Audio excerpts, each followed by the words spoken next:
जमींदार action committee बुलेदा का इजलास सिलो बुलेदा में कमेटी के सरपरस्त आला वाजा अयूब खान गजकी की रिहाइश पर मुनक़द हुआ। निगरान जनरल सेक्रेटरी मौलवी अब्दुल मालिक, जिली सदर फजल करीम अब्दुल हलीम सवाल की सरबराही में काबीना के लिए इलेक्शन का आगाज हुआ। उम्मीदवारों ने मुख्तलिफ ओहदों के लिए हिस्सा लिया, जबकि तमाम उम्मीदवारों ने एक दूसरे पर एतमाद करते हुए मुतफ़िका तौर पर 5 रुकनी काबीना तश्कील दी गई। सरपरस्त आला के ओहदे पर रज़ाकाराना तौर पर वाजा अयूब जान गजकी ने खिदमात सर अंजाम दिए थे।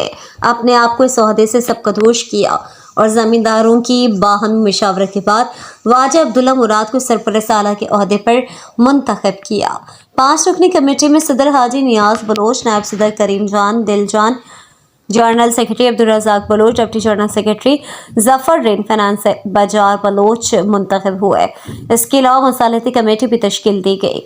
कमेटी के चेयरमैन और 11 अरकान को मुंतखब किया गया, जिसमें वाजा अयूब जान गजकी को मसालती कमेटी के चेयरमैन मुंतखब किया और 11 अरकान में से हाजी सालिम मोहम्मद, हाजी सलीम जौहर, हाजी अब्दुल रहमान, मीर बशाम बलोच, अब्दुल सलाम दर्रा, मौलवी अब्दुल मालिक, मौलवी अजीजुल्लाह, मुफ्ती अब्दुल हलीम, शेख हक बलोच, हातिम लाल बख्श, लुकमान साले मोहम्मद को मुंतखब किया।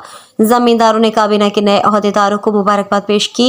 उन्होंने उम्मीद जाहिर की है कि कमेटी के अहदेदार हकीकी मायनों में जमींदारों के जुमला मसाइल के हल के लिए अपनी जिम्मेदारी निभाने की कोशिश करेंगे।